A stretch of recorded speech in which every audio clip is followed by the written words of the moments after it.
Hello, my friends. Welcome back to BarryT's Garage. I'm BarryT, and I'm glad you're here. Behind me right there is an engine, a flathead or a modified flathead that actually has ARDUN heads. And some of you are familiar with that and what that means. It means everything's a lot different. And I'm going to visit with Steve Coppock, who's my flathead performance expert and also a friend of Ed Smith. And he's going to explain what this is all about and show us how it works, which I'm looking forward to learning. And I'm also looking forward to bringing you along. So thanks for coming with us. Well, good morning, Steve. Hey, Barry, welcome back. Well, thank you. I've been looking forward to this little rendezvous we had set up to look at this engine here. I don't think at a glance many people would recognize what that is. Well, I'm excited to talk about this today. This is going to be a little discussion on the ARDUN overhead valve conversion that was available in the late 40s, early 50s for Ford flathead V8s. Okay. We'll talk a little bit more about the history maybe in a few minutes. But it's interesting the history on why these overhead valve conversions became available is that some entrepreneurs, some brothers, were trying to solve a problem that we've talked about on a few of the other videos, that the flathead V8 was used not only in passenger vehicles, but in the trucks, commercial sized trucks as well. And it was just too small. It didn't make enough power. It had, it would run hot because it was, running at essentially max capacity, trying to haul construction equipment, materials, and it was just overtaxed. And so we talked about the blocks being cracked or getting cracked because of the overheating, and they just didn't breathe very well because of the design with the valves in the block. So this conversion for overhead valves wasn't available from Ford, but it was available from the aftermarket, the ARDUN engine company, I think they call themselves. But what it did is it converted, took the valves out of the block, put them in the head, and all of the cooling, so then the exhaust didn't have to run through the block anymore, which helped solve the cooling problem. And the head, being a cross-flow hemispherical head, the intake came out here, the exhaust came out the other side of the head, in effect largely solved the overheating problem.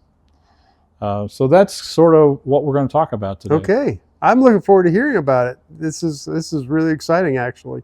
I remember it wasn't too long ago, someone asked me if I'd ever even seen one or seen a picture of one, and I had to get a picture of one.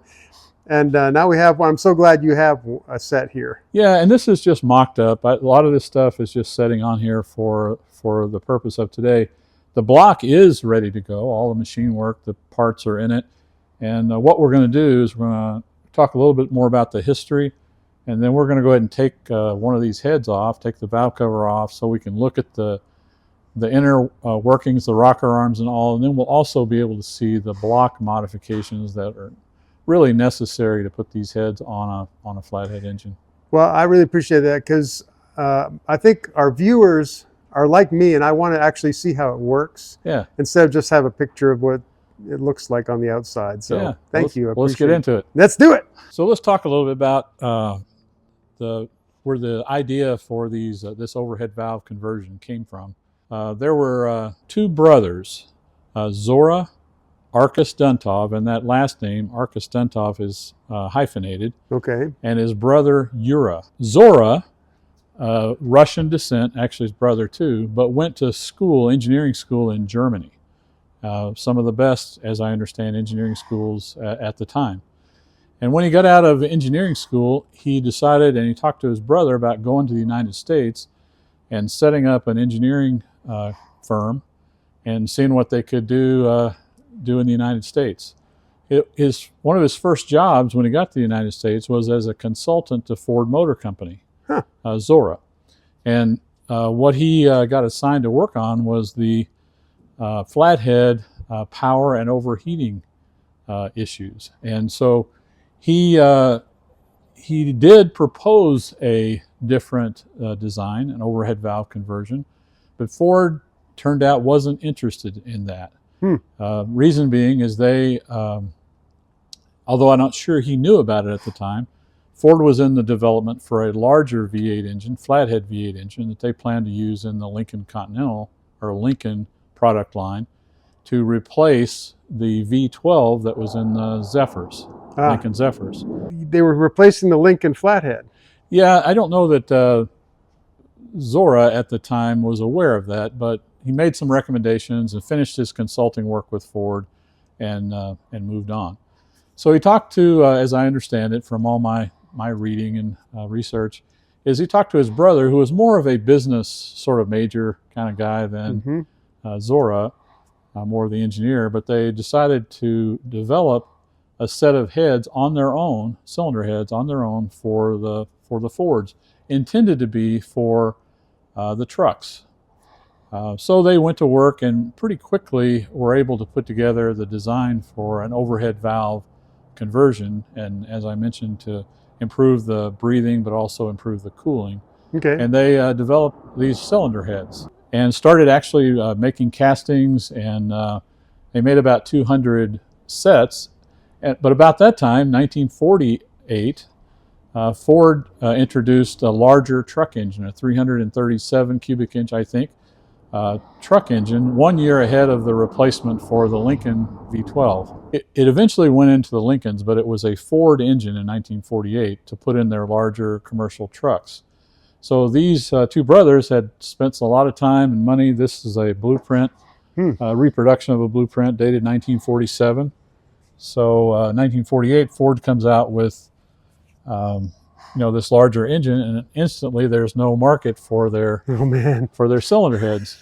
And as we saw earlier, it's a very wide engine when you put these cylinder heads on, and they don't fit in automobiles and cars. It's just too wide to fit without a lot of modifications. It really was intended for trucks. So after making about 200 sets of these cylinder heads, they moved out of the United States, and they moved back to Europe, and were able to sell some of them to the Allard, A-L-L-A-R-D motor company that used a flathead, and they used the ARDUN overhead valve conversion in Europe for a while.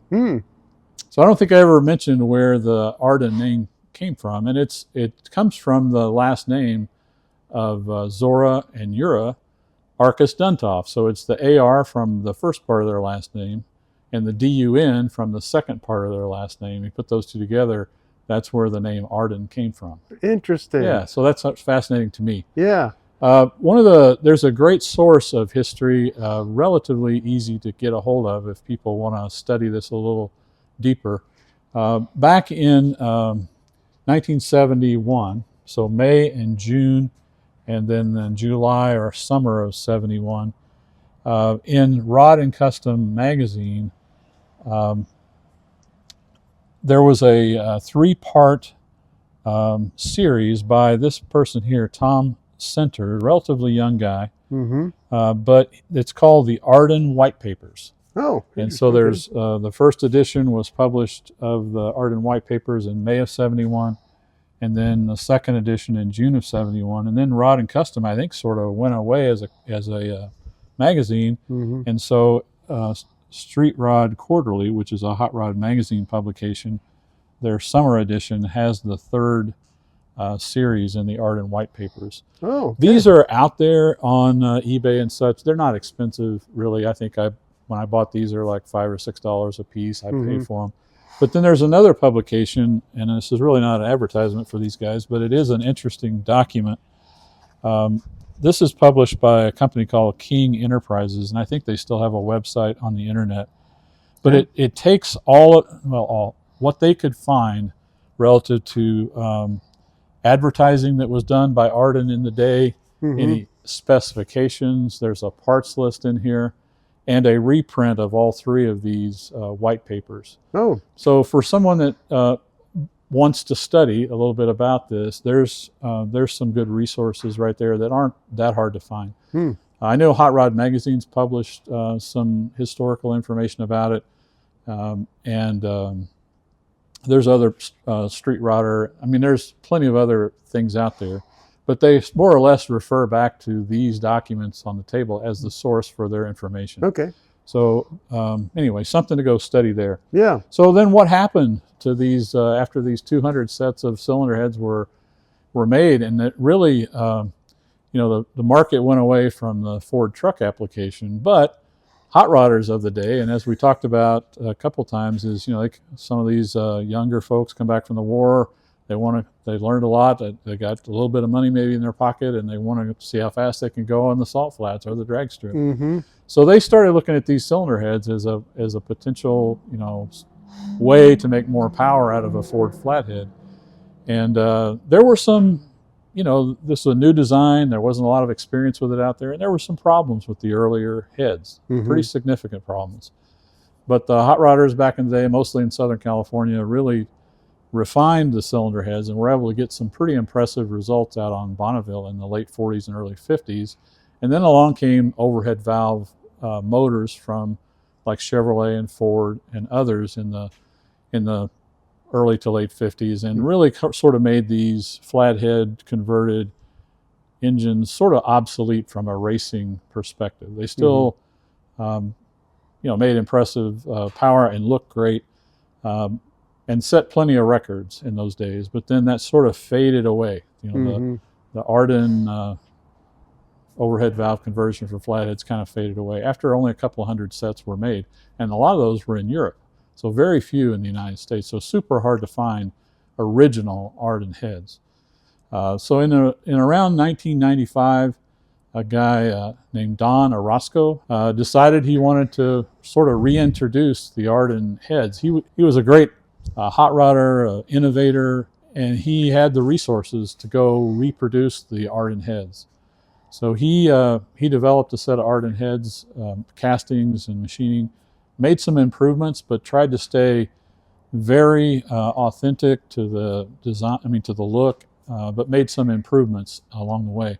He only made 30 sets of those. Eventually, Don Ferguson out of California ended up with all of the tooling from Don Orozco, and Don Ferguson today still makes reproduction ARDUN heads, and that's where these came from about 3 or 4 years ago. Okay. Yeah, so you can still buy them and convert them, and that's what this particular setup is. It's a Don Ferguson set of reproduction ARDUN heads, and he took Don Orozco's design and refined it even further, and we'll talk about a few of those changes in a bit. Well, Barry, what we did is we just took one of these cylinder heads off of the motor we were showing earlier. Yep. Again, it's just really mocked up for the purpose of showing off what we have here. Mm-hmm. So this is the cylinder head. This is the valve cover, and what we've taken off is these I guess you could call them just hold downs. This is where the spark plug would go down through, and then this helps secure the valve cover, although there's 3 other bolts that hold the valve cover down. Okay. But again, what this is an overhead valve conversion for for a flathead V8, where the valves were in the block. So now they're in the head. Both the intake and the exhaust are in the cylinder head. Okay. So what I'm going to do is just take this off and show you what the inner workings look like. Oh, wow. And it's quite complicated when you look at it. Well, this looks space age. This does not look like 48 design, does it? No, and as I mentioned earlier, Don Orozco and then Don Ferguson both improved the original design. And one of the problems with the original design is how heavy the valve train was. The rocker arms, if you can see, this rocker arm is very big. Massive. And so that's the exhaust side. This is the intake side. And of course, the push rods come up through these holes here. And we'll go look at the block in a few minutes. But you have to actuate the exhaust from the push rod here, and then the intake from here.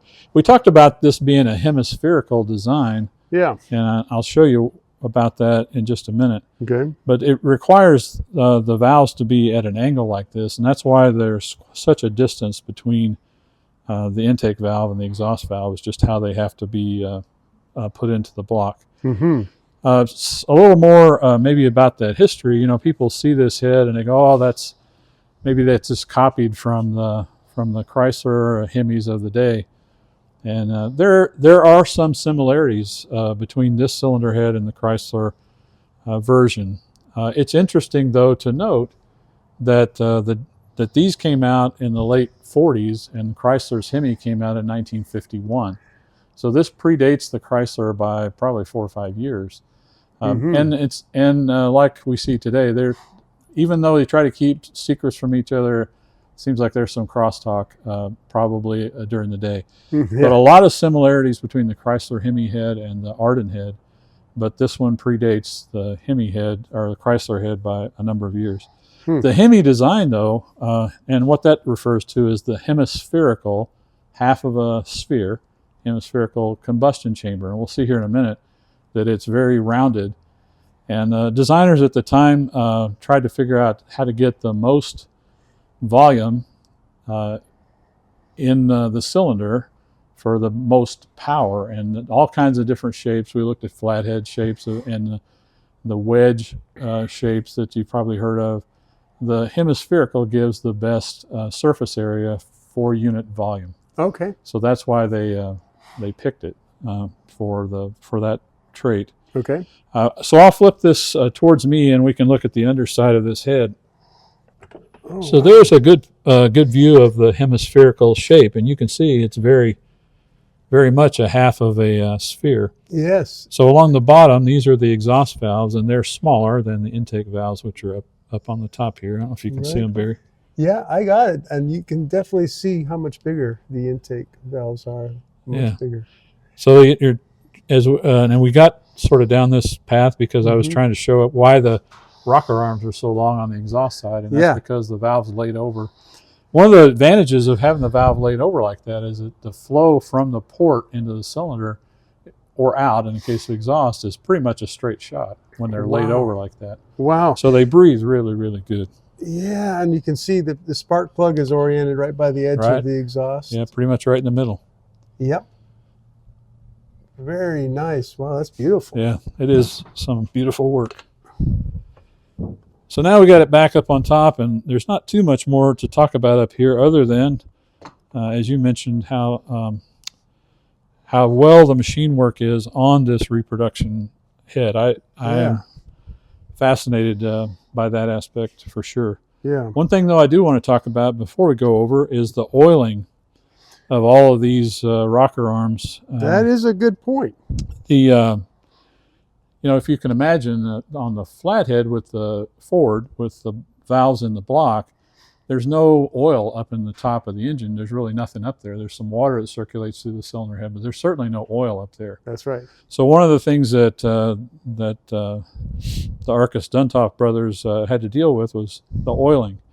So while this is sort of I'll say an updated version of their design, it is the same basic design. But right here on the external part of the head, once the oil comes out of the engine in through this casting into the inside of the cylinder head, then the oil travels up through these fittings across this particular casting, and then there's passages inside the rocker shafts, so they're hollow, and there's oil holes for each rocker arm, and then the rocker arm also is drilled so that oil can come out here to the roller bearing on top of each valve, both on intake and exhaust. So pretty exotic oiling setup.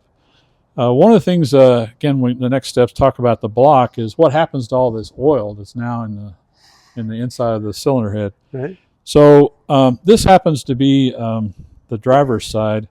So when it's installed, the head would be tilted up like this on the block. So the oil would want to naturally run this way. And over, it's kind of hard to see, Barry, but right underneath this casting, there's a fitting, a hole and a fitting here. And that's what that's and for. The oil drains kind of into this trough, down through this fitting, and then through a line back to the oil pan. Okay. That fitting's just loosely in there. Yeah. The other thing and we'll talk again more when we get over there, but it's good to start here, is oil will want to run downhill to here, but it also will run into where the push rods come up through the cylinder head, because it's just a hole there. And so then it's what happens to that oil, and that's what we're going to talk about when we get over to the block. It's actually fairly problematic. Not so much on the intakes, but for the exhaust ports on the Flathead block, some modifications have to be made there so that the oil doesn't just come through the exhaust passages and then dripping on the ground, because that's just open once you take the valves and valve guides out of the block. Yeah.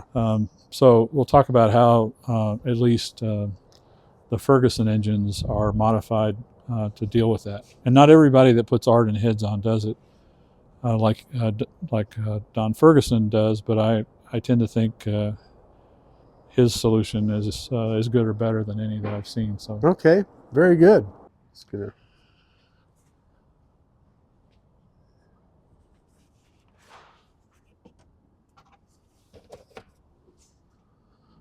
Okay, so now how does this fancy head fit on the old block? Well, Barry, there's quite a bit to know about that. It would seem relatively straightforward, but it's actually pretty complicated. Back when these came out, I think it was advertised that a competent mechanic could put these on in 3 hours. And maybe so, I don't know. But I think part of I mentioned earlier, some of the problems that have now been corrected. Maybe you could bolt them on in 3 hours, but they had some problems by just bolting them on. And probably the biggest thing that had to be overcome, and maybe people might have to think about this just a little bit, but bear with me. Yeah. Is in the Flathead Ford design, the valves are in the block. The cylinder head chamber goes around both where the piston is, but also where the valves are. Right. On the overhead valve conversion, you have to isolate where the valves are in the block from the piston. Right. Because now the push rods come up through here, and you can't really, and the valve guides are gone. Yep. So if there's if that's not sealed off, then you have combustion process going on and trying to go down inside the engine. So it has to be sealed off. It's got to be sealed off very well. Right. And so we talked about blocks that have a factory relief cut in them. Mm-hmm. Those are not candidates for an ARDUN overhead valve conversion because you can't seal that area of the block. So it has to be a block that hasn't been either factory relieved or a hot rodder's gotten a hold of it and relieved it. Yeah, not a good candidate. Not a good candidate. It has to be a block that has not been relieved. But even so, and maybe we can grab a block here in a minute, that area between where the valve seat is and where the cylinder bore is very thin, very thin. So getting a good seal in here was very problematic in the early conversions. Huh. So what this block has had done to it to help with that is the factory valve seat has been removed or ground out. Mm-hmm. And I don't know if your camera will pick it up, but maybe you can see a shadow of a circular piece of cast iron that's been pressed into the block to make this much wider. Oh, really? And then it's machined flat. So now we have a nice area here for the cylinder head gasket to seal against. Can we go look at a regular block? So this is an 8BA block, similar to the one we're looking at over there. And if we were trying to do an ARDUN overhead valve conversion on this block without making that modification to put those cast iron inserts in, you can see how little area there is right there between the valve area and the cylinder area to seal against. So the early ARDUN conversions, so we're talking late 40s, early 50s, had this problem with head gaskets not sealing well. And that's the reason, because there's just not much room there. Okay, so now I'm fascinated by the job you did, someone did, machining that one to take care of that. Yeah, so that's a great solution. That's a Don Ferguson modification. Again, not everybody does it that way, but that's the way he does it, and I actually think that's a great solution. All right, so that sort of wraps up how the I'll say problem with the valves being close to the cylinders was solved on this particular block. With these inserts we talked about. That was a significant problem with the early overhead conversions because it was designed to be retrofitted into a truck that you wouldn't be able to have access to machine the surface or whatever. So they put gaskets in, but they were prone to leak in that location. So that was a pretty big problem. Yeah. Next thing, Barry, I think I'll talk about is the pistons. Right on the flatheads we've looked at so far, the Fords, they're either flat, like in the 32 we looked at, or there's a little bit of a dome on top. The hemispherical design can take quite a tall piston. We saw how big that hemispherical chamber was, but this is a street engine, so this is somewhere around 8.5, 9 to 1 with these pistons in. But you could put much bigger pistons in, up meaning a bigger dome on top of the piston to help fill up that chamber. And I've seen ARDUNs with 13, 14 to 1 pistons for Bonneville or drag racing applications. But this one, relatively mild. I set it to be a relatively mild street engine. Good. This one, the way it's set up, is about 300 cubic inches, the crank and pistons that are in it. And if this was dyno tested, and maybe we'll do one someday, should be around 300 horsepower, the way it's set. So a mild, relatively mild street engine, flows really good through the heads, reasonable compression ratio, but definitely have to change the pistons when you go to the overhead valve conversion, which, if you remember, is intended to be retrofitted. So they put them on trucks that had the slight dome piston like the Flatheads had, and they ended up with 6.5, 7 to 1 compression, which is not great for making torque and horsepower. No. So even though there's an impressive cylinder head, in the application that the Arkus-Duntov brothers designed it for, was for trucks, so really low compression. So as a result, I don't know that they ever dyno tested one back in the days, probably not, but I see numbers around 150 to 160 horsepower. And the Mercuries of the day, Ford trucks of the day, were more like 100, 110, 15. So pretty good step up, solves some problems, but not going to set the world on fire with those heads in the day. They still use the factory Ford 2-barrel carburetor. Okay. So just not a real high performance. It was intended to be. It was intended to be reliable, improve the cooling, and provide a little more power. And that, I think, it was good. But it didn't come without its problems, right? Just because of what the retrofit was trying to do, to be easy to do, and a short amount of time. All right. So what are some of the other interactions between the head and this block? Yeah, we talked a minute ago when we were looking at the cylinder, but how do you get the oil back into the block? And one way on the sort of downhill side of the cylinder head is out that port down to this fitting on the oil pan. So it just drains through an opening in the head, through a tube, or in this case, it'd probably be some type of a flexible, hose down to this fitting, and it just drains right into the oil pan. But the push rods now are coming up through where the valves used to be. Of course, a Flathead never had push rods. Yep. So push rods are coming up from the cam and lifter up through these holes where the valve guides and the valves used to be. So the oil that is in the cylinder head can some of it drain back through the holes where the push rods come up through. Right. So for the intake push rods, it's kind of a never mind problem, because it's just a straight shot down that hole to the valve valley. Yeah. And it just drains back, into the oil pan through the valve valley here. Yeah. But on the exhaust side, it's a problem. Because if we think about that, we know that the exhaust port ran through the block and then out through 3 exhaust ports along the side of the block. So if you could picture oil running down the push rod hole in the head, down where the valve used to be, it's going to want to run right down around through the port in the block and onto the ground. Right. And so you have to figure out a way to prevent that. And there's a couple of different ways that I'm familiar with.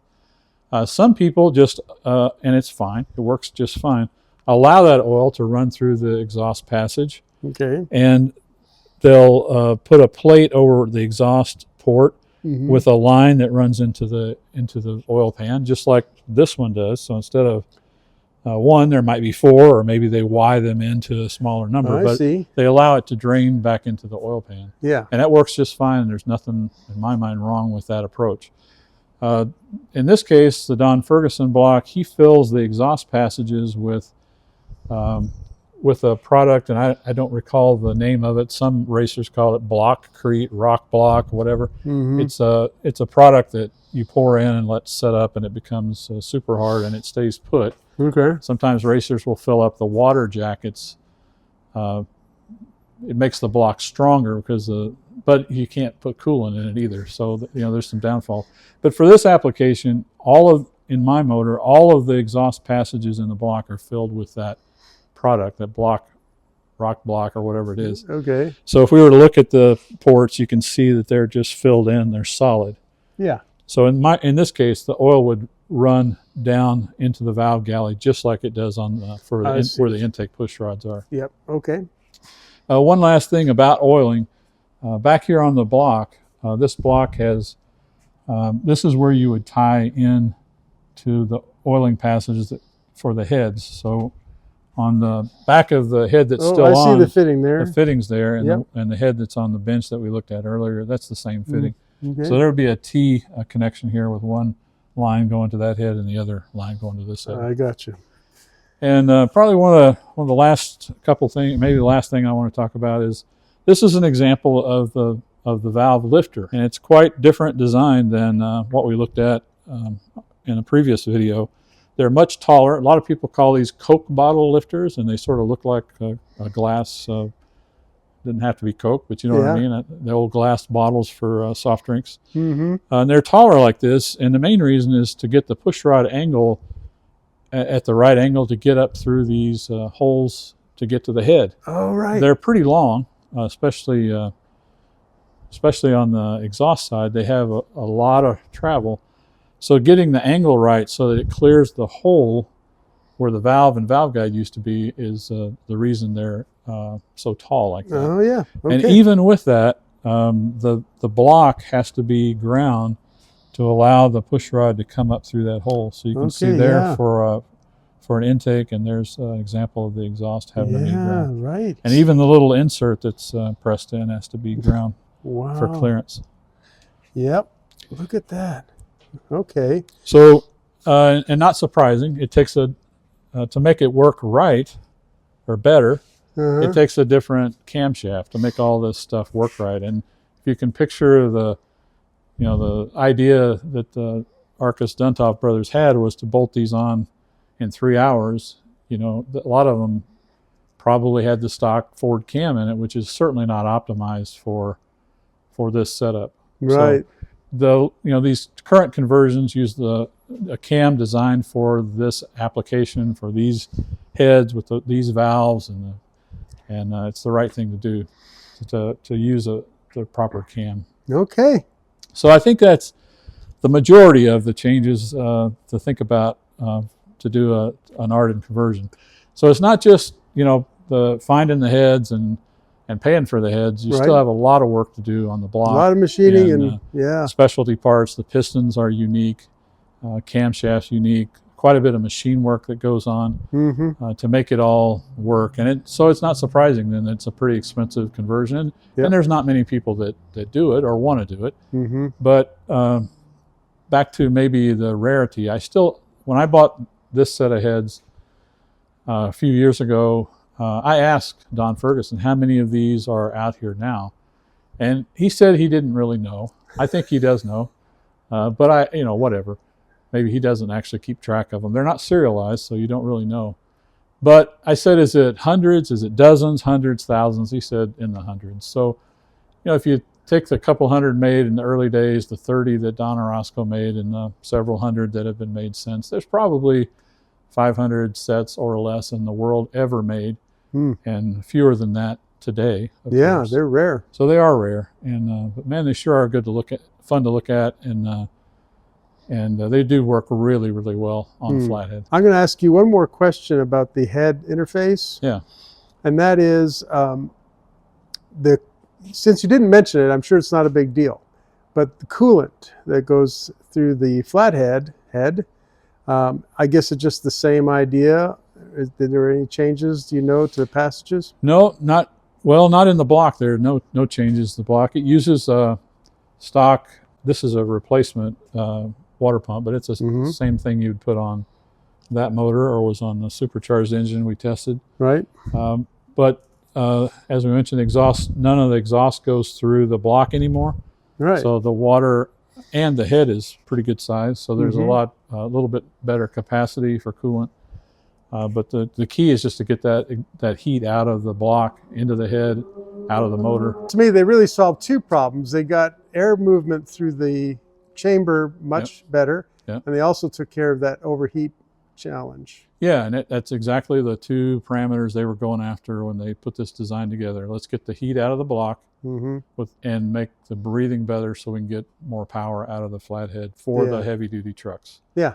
So I think, it's an amazing accomplishment, really, if you think about two relatively young men in the day, in the 40s, having an idea, entrepreneurial kind of spirit, put all this together, which is no small feat. Even today, it wouldn't be an easy thing to do. Right. And to bring it to market. And even though it wasn't really a huge success, because Ford had kind of eliminated the market that they were going after, their idea lives on today.